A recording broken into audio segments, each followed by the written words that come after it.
Your dictation will start in 3 seconds. 3, 2, 1.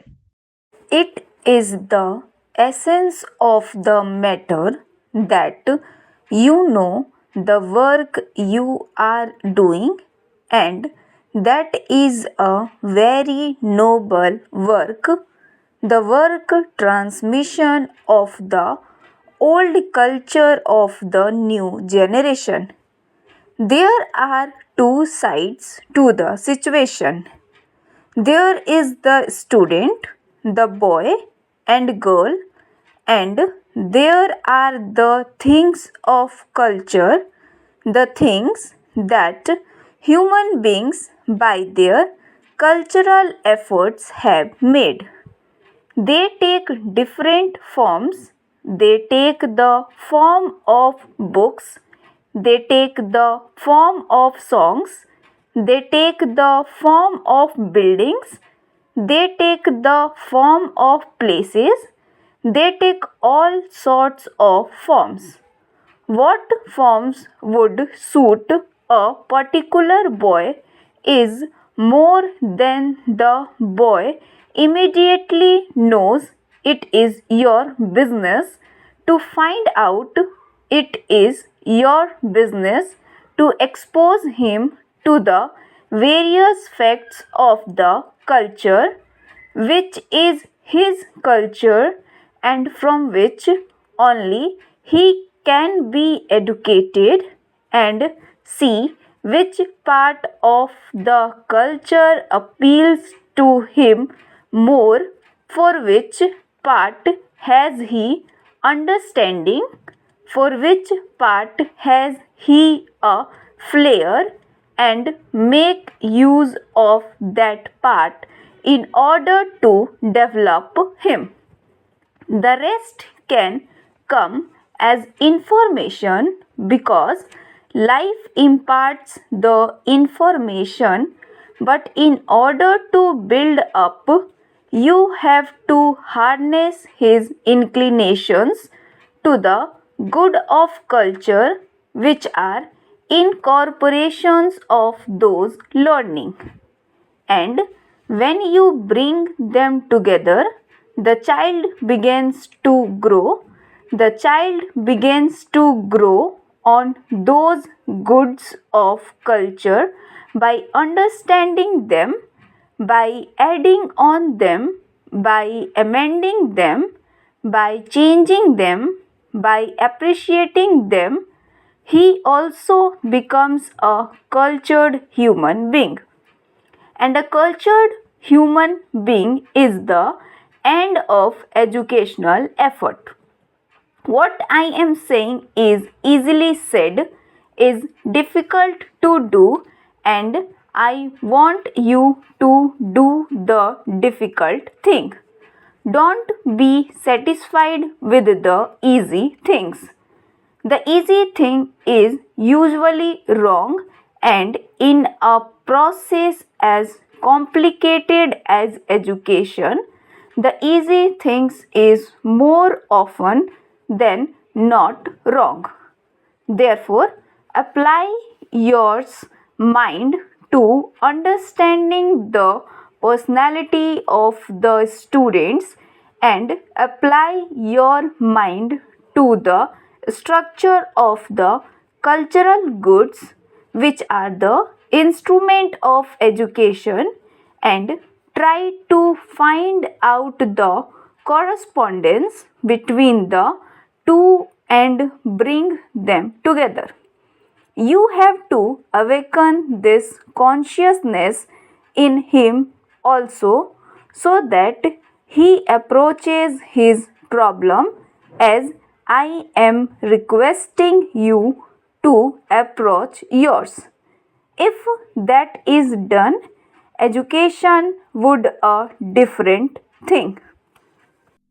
It was mainly on account of this view of education that I was at a certain time responsible for advocating the scheme of basic education. I have been called the father of basic education, it is not a very proud thing to be a father of stillborn child. But in any case, one does one's best. Basic education, in my opinion, has not had a fair trial. Once at a conference, I said basic education failed and people who are against basic education were overjoyed and said this man who is supposed to be the author of basic education confesses that basic education has failed, therefore, basic education is wrong. I never meant that. Basic education, in my opinion, is not wrong, and sooner or later, our country will have to come to basic education, and I believe that it will come sooner rather than later.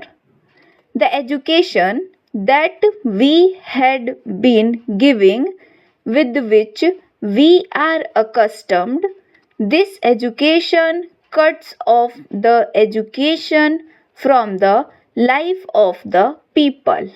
For a white collar job, as long as we had a few people to educate, a few hundreds, a few thousands, or a few million that thing did good work, and some very fine minds were the product.